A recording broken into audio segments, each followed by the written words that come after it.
प्रेम से बोलिए जय श्री हरि। आप सभी संसार में देख रहे हैं अनेकों प्रकार से लोग परेशान हैं। हमें तो प्रभु ने ऐसा प्रोफेशन दिया है, मेडिकल प्रोफेशन में हूँ, जिसमें ऐसे ऐसे लोगों से मुलाकात हो रही है। कभी कभी ऐसा होता है, लोग थोड़े पैसे इकट्ठा करते हैं लेकिन ऐसी बीमारियां हो जाती है, जैसे कैंसर डिजीज हो गया, किडनी डिजीज हो गई, बड़ी बड़ी ऐसी बीमारियां हैं, हार्ट की प्रॉब्लम, ब्रेन की टीबी या ब्रेन हेमरेज, बहुत सारी ऐसी बीमारियां समाज संसार में हैं। अगर इन बीमारियों से ग्रसित हो गया कोई व्यक्ति, तो कह लीजिए कि जितनी जमा पूंजी उसकी होती वह भी चली जाती है। ऐसे लोगों को हमने देखा जिनके घर थे, घर बिक गए, बेघर हो गए, परेशान थे, कोई रास्ता नहीं था। और कई बार तो ऐसा भी देखने को मिला है कि जो व्यक्ति ऐसी बीमारियों से ग्रस्त है कि जिसका कोई रास्ता नहीं, डॉक्टर ने जवाब दे दिया, लेकिन हमारे यहाँ भर्ती हुई उन्हें एक आध्यात्मिक शिक्षा दी। एक पेशेंट ऐसा था कि आईसीयू में था हमारे यहाँ, सारे डॉक्टरों ने जवाब दे दिया, लेकिन उसको हमने आध्यात्मिक शिक्षा दी। मैंने बोला ठीक है, अभी तक आपने डॉक्टरों का सहारा लिया, सभी का सहारा लिया, लेकिन अब सहारा इस प्रभु का लीजिए, वही आपको बचा सकते हैं, वही मार सकते हैं। ऐसी स्थिति है आपकी कि कोई और नहीं बचा सकता, लेकिन जो बताया, हमारे बताए हुए मार्ग को उन्होंने फॉलो किया, उस पर चले, वो अनुसरण किए और उनको एक नया जीवन प्रदान हुआ। नया जीवन मिलने के बाद व्यक्ति को ऐसा महसूस होता है कि जीवन में रुपए पैसे से बढ़ के प्रभु की दी हुई ये सांसों की कीमत है। एक एक सांसें जो मिली है, करोड़ों रुपए खर्च करके आप इसे वापस नहीं ला सकते हो। इसलिए आपके जीवन का अस्तित्व है, आपके जीवन की जो सांसें हैं उसका अस्तित्व है, तो इसकी कदर करें। आज आइए आपको एक ऐसी कहानी बताते हैं जिसके पास कुछ नहीं था, न घर न रुपए, न एक रुपए न घर, होते हुए भी बेघर हो गया, लेकिन फिर भी देखिए उसके जीवन में एक संत का आगमन हुआ। एक संत से मिलने की इच्छा जागृति ने, जैसे उसके मन में एक इच्छा जागृत हुई, किसी के द्वारा सुना कि एक संत के पास जाइए, वहां हर चीजों का हल होता है। वह व्यक्ति उसे अपने जीवन में अनुसरण करता है और वह चल देता संत के पास। आप देखिए उसके जीवन में जाता खाली हाथ है, लेकिन आता है तो सब कुछ होता है। लेकिन विश्वास होना चाहिए, विश्वास में बहुत बड़ी शक्ति है। प्रभु पे भरोसा है, विश्वास है, तो जीवन में क्या नहीं प्राप्त हो सकता है। इसी तरीके से एक व्यक्ति था, उसको घर वालों ने बेघर कर दिया, अकेला था, माता पिता मर चुके थे, भाइयों ने, परिवार ने मिलके उसे घर से निकाल दिया, बेघर हो गया। वह व्यक्ति जाता है, चला जाता, उसका कोई ना घर ना कोई ठिकाना। उसने सोचा कि एक वन में पहुंच के एक वृक्ष के नीचे उसने वो बनाया, अपना रहने का एक झोपड़ी नुमा बनाया। जब झोपड़ी बनाया तो झोपड़ी बनाने के बाद वह भिक्षा मांगता था और जो लेके आता था उसे बना के उसे खाता था, या भिक्षा में कुछ खाना मिल गया, रोटी मिल गया तो आके खा के सो जाता था। लेकिन चूहों ने इतना परेशान कर दिया था कि उसकी जो झोपड़ी बनाता था वो जगह जगह से उसमें छेद कर देते थे। जो भिक्षा में मिला हुआ राशन पानी होता था वह भी क्या होता था, वह खा डालते थे, जो बचता था वह भी बेकार हो जाता था। कुछ दिन बाद वह देखता झोपड़ी में एक दो सांप बैठे हैं, क्योंकि चूहों ने उसमें बिल भी बना दिया था और चारों तरफ से झोपड़ी में उसने बड़े बड़े छेद कर दिए थे। तब वह बड़ा परेशान हुआ कि अब इसमें तो सांप और चूहे रहते हैं, अब मैं क्या करूं। फिर वो झोपड़ी भी छोड़ देता है। झोपड़ी छोड़ के वह निकलता है, एक वृक्ष के नीचे विश्राम कर रहा होता है। तभी कुछ लोग बड़े ही खुशी माहौल से जा रहे थे, गुजर रहे थे, तो वह वृक्ष के नीचे छांव में बैठ जाते हैं। तो बेघर इंसान से पूछने लगते, भाई तू इतना उदास क्यों है। तो बेघर इंसान बोला कि भाई मैं आप सबसे पूछता हूँ, आप सबके जीवन में इतनी खुशियां कैसे। उसने बोला कि हम लोग तो संत का दर्शन करके आ रहे हैं, इसलिए बहुत खुश है। उन्होंने बोला कौन से संत। तब बताए एक संत है, श्रावस्ती नदी के पास बैठे हैं, अगर वहीं पर मैं भी तो है, उनका प्रवचन चल रहा, अभी हफ्ते 10 दिन वहां रहेंगे, अगर आप जाते हो उनके पास तो आप भी खुश हो जाओगे जैसे हम खुश हैं। बोले ठीक है। बोले मेरे भी मन में यह प्रश्न चल रहा कि मैं संत के पास जाके यही पूछूंगा कि मेरे जीवन में इतनी समस्या क्यों है। मुझे पहले तो बेघर किया गया, उसके बाद में आया झोपड़ी बनाया, और झोपड़ी में भी इस तरीके का चूहों ने नुकसान किया और देखा कि सांप भी उसमें आने लग गए। मैं झोपड़ी से भी अलग हो गया, फिर मैं एक वृक्ष के नीचे आ गया। वृक्ष के नीचे तो गुजारा नहीं होगा, फिर उसने सोचा कि अब मैं उन्हीं संत के पास जाके पूछता हूँ। वह निकल पड़ता है, जाता है, चला जा रहा था, फिर उसको भूख प्यास लगती है, देखा कि दूर से एक बहुत बड़ा महल दिखाई देता है। तब उसने सोचा कि लगता है कि किसी राजा का महल होगा। फिर वह महल में जाने के लिए सोचता है कि आज मैं जाता हूँ, वहीं कुछ खाऊंगा और वहीं विश्राम करके फिर आगे निकल जाऊंगा। वहां पहुंचता है, वहां पहुंचने के बाद वहां सैनिकों के द्वारा पता चलता है राजा जी को कि कोई ऐसा बेघर इंसान आया है और वह रात्रि विश्राम करना चाहता है और कुछ उसे भोजन चाहिए खा के ताकि वो भूख मिटा सके। तब राजा जी ने पूछा, बोला कि मुझे मिलना है बेघर इंसान से। राजा साहब उसे बुलाते हैं और उससे पूछते हैं कि तू कहाँ जा रहा है, किस लिए जा रहा है, किस लिए भिक्षा मांग रहे हो। तब उसने सारी कहानी बताई कि मैं बेघर हुआ, ऐसे मैंने झोपड़ी बनाई। उसने सारे दृष्टांत राजा को बता दिया। तो राजा जी ने बोला कोई बात नहीं, तुम मेरे ही महल में विश्राम करो, और उसको अच्छा पदार्थ खिलाया, अच्छे से उनको भोजन कराया। भोजन कराने के बाद बोले कि ठीक है, तुम अगर संत के पास अपने प्रश्न का हल लेने के लिए जा रहे हो तो मेरा भी एक प्रश्न है, पूछ के आना। बोले क्या प्रश्न है। बोले कि प्रश्न यही है कि मेरी बेटी है, मेरी एक ही बेटी है और वह गूंगी है, क्या वह जीवन में बोल पाएगी या नहीं बोल पाएगी। तब उसने बोला कि बेघर इंसान ने कि मुझे संत मिलेंगे, उनके दर्शन होंगे तो जरूर आपके प्रश्न का हल हम जरूर करके आएंगे और आपके प्रश्न का उत्तर जरूर आपको बताएंगे। तो बोले ठीक है।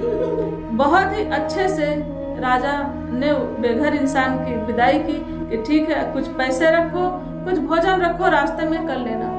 वह वहां से निकल पड़ता है। आगे बढ़ता देखता है कि रास्ते में बहुत बड़ी पहाड़ी है, उसे क्रॉस करने में बहुत समय लगता उसे। तब उसने सोचा मैं पहाड़ी को कैसे क्रॉस करूंगा, कैसे इसे चल के जाऊंगा। थोड़ी दूर चला था कि उसे वहां पे एक जादूगर मिला। जादूगर जब मिलता है तो उसने पूछा जादूगर ने कि कहाँ जा रहे हो भाई। तो जादूगर ने बोला कि कहाँ जा रहे हो। तो बेघर इंसान ने बोला, बताया, अपनी व्यथा बताई कि संत के पास जा रहे हैं अपने प्रश्न का हल पूछने, प्रश्न का उत्तर जानने कि मैं जीवन में कभी सुखी हो पाऊंगा कि नहीं हो पाऊंगा, या मेरे जीवन में इतना दुख क्यों है, मैंने तो किसी के साथ कभी बुरा नहीं किया, तो मेरे जीवन में ऐसा दुख क्यों। जादूगर इंसान ने बोला कि भाई मेरा भी एक प्रश्न है, पूछ के आना कि मैं स्वर्ग में जाना चाहता हूँ, मैं बहुत प्रयास कर रहा हूँ लेकिन मैं स्वर्ग नहीं पहुँच पा रहा हूँ। तो स्वर्ग पहुँचने के लिए क्या रास्ता है, आप अपने संत से पूछ के आना। तब बेघर इंसान ने बोला कोई बात नहीं, संत के दर्शन होंगे तो मैं जरूर आपके प्रश्न का हल पूछ के आऊंगा। तो बोले ठीक है। फिर वह अपनी जादुई छड़ी से उसे पहाड़ी क्रॉस करा के पहुंचा देता है और देखा कि वहां नदी, एक बहुत बड़ी नदी है, तो नदी के पास छोड़ देता है जादूगर। वो नदी के पास खड़े होके बस वही संत का स्मरण करते हैं कि कैसे नदी को क्रॉस करें, नदी भी बहुत बड़ी है। तब क्या हुआ कि देखा कि नदी बहुत बड़ी है, एक कछुआ की आवाज आती है कि नदी का पार करना चाहते हो। तो बेघर इंसान ने बोला हाँ, पार करना चाहता हूँ।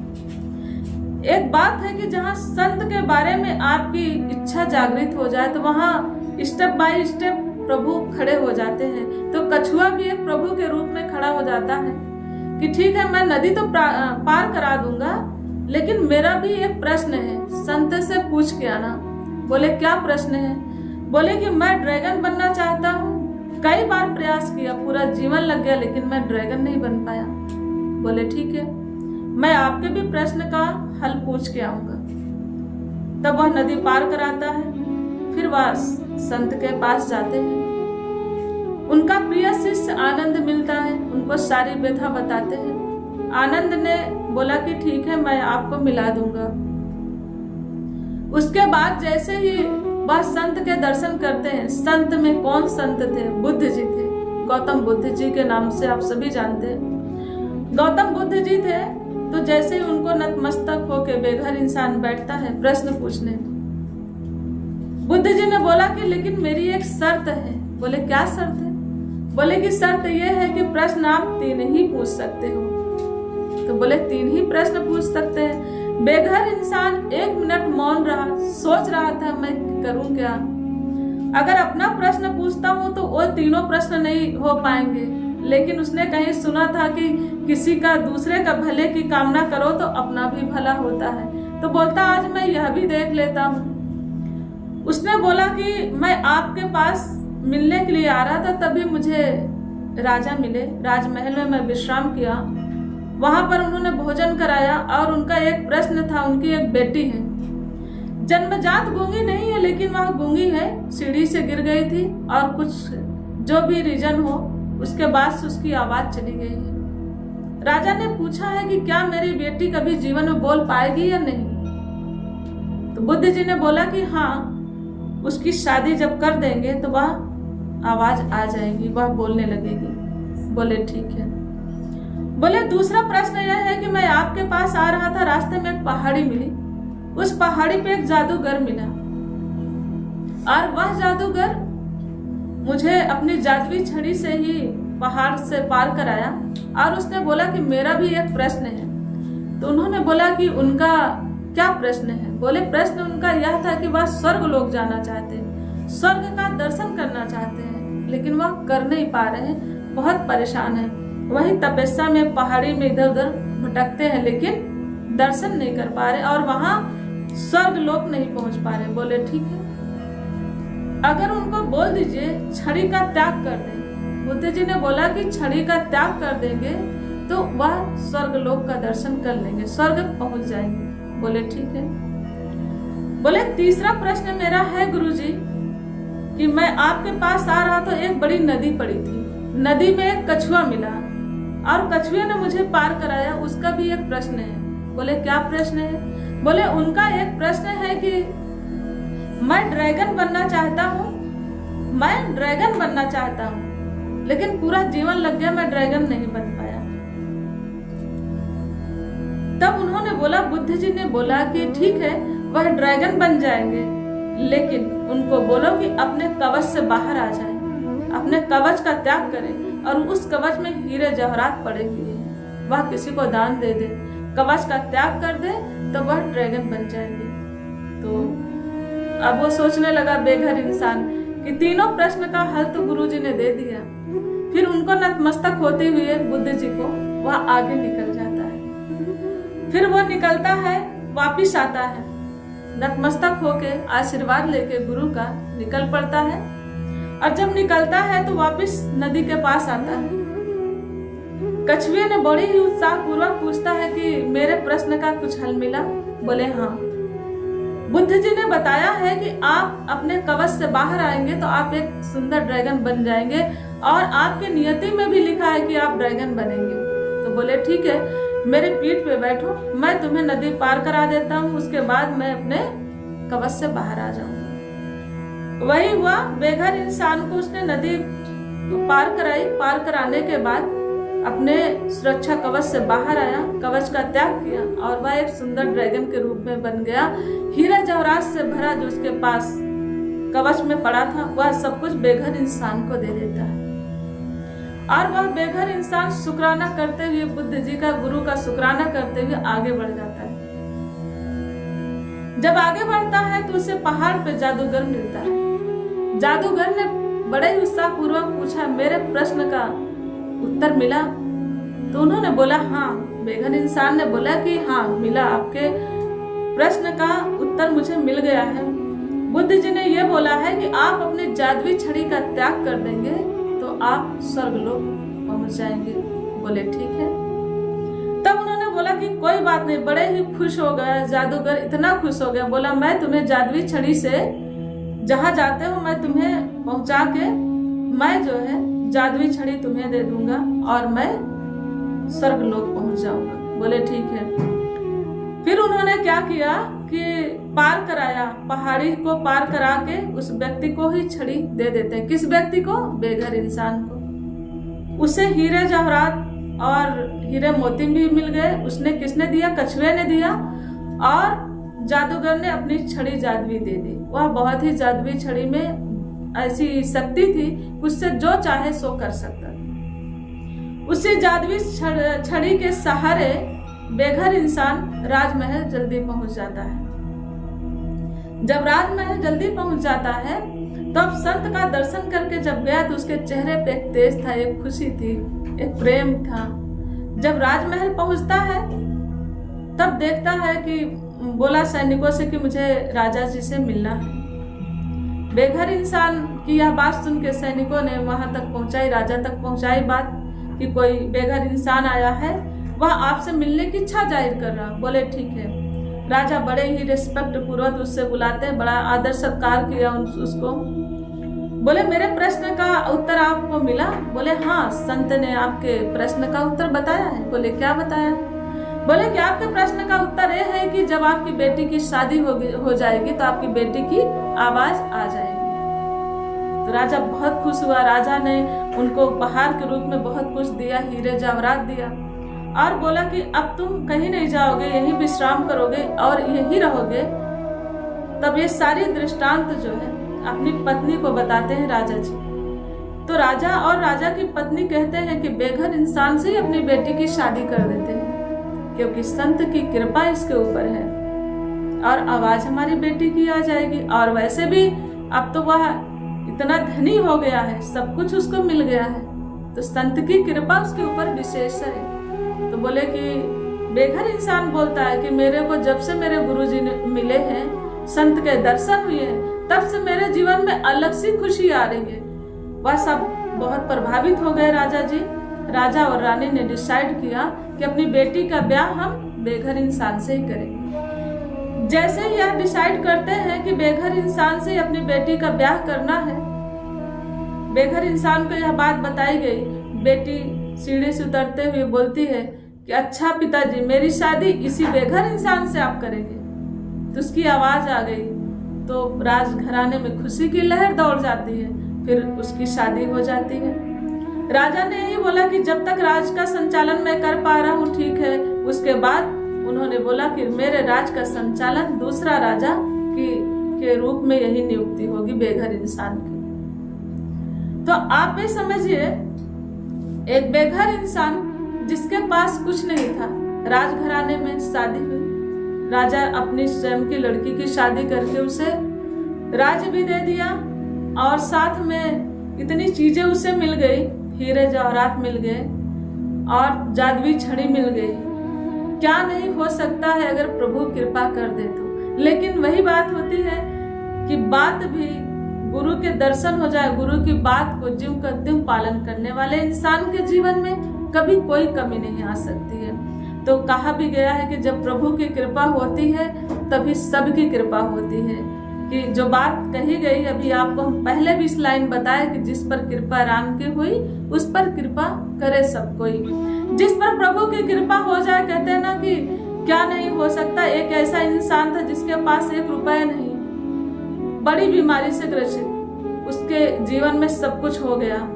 अगर संत रूप में आ जाए, ऐसे संत का नाम भी आप सुन रहे हैं कि जिनके पास न एक व्यक्ति न 1 रुपये, प्रभु की कृपा हुई तो आज लोग भी, हजारों लोग उनके साथ हैं। तो कहने का भाव यही है कि पैसे से दौलत तो खरीदी जा सकती है, सुकून नहीं खरीदा जा सकता। पैसे से चीजें खरीद सकते हो, अपनी हेल्थ नहीं खरीद सकते हो। हेल्थ तो आपको कहाँ से मिलेगी? कहते ना, हेल्थ भी अच्छा है, वेल्थ भी अच्छा है और जीवन चरित्र अच्छा है, तभी सब कुछ आपके लिए सुखदायी हो सकता है। इसलिए अगर पैसा चाहिए तो भी प्रभु की कृपा चाहिए। अगर हेल्थ अच्छा है तो भी प्रभु की कृपा चाहिए कि आगे कोई बीमारी से आप ग्रसित ना हो। जीवन में अगर आप खुशियां चाहते हो तो सेवा सुमरन सत्संग जीवन का अंग बना ले। कहीं ना कहीं अगर आपके जीवन में अध्यात्म जुड़ा है तो आपके जीवन में कभी कोई कमी नहीं आ सकती। अगर कमी आती भी है तो वहां पर आप टूटे नहीं, परेशान नहीं हो। प्रभु का सहारा ले। प्रभु का सहारा लेने वाला कभी बेसहारा नहीं हो सकता। आइए इन्हीं शब्दों के साथ हम क्षमा चाहते हैं। प्रेम से बोलिए जय श्री हरि।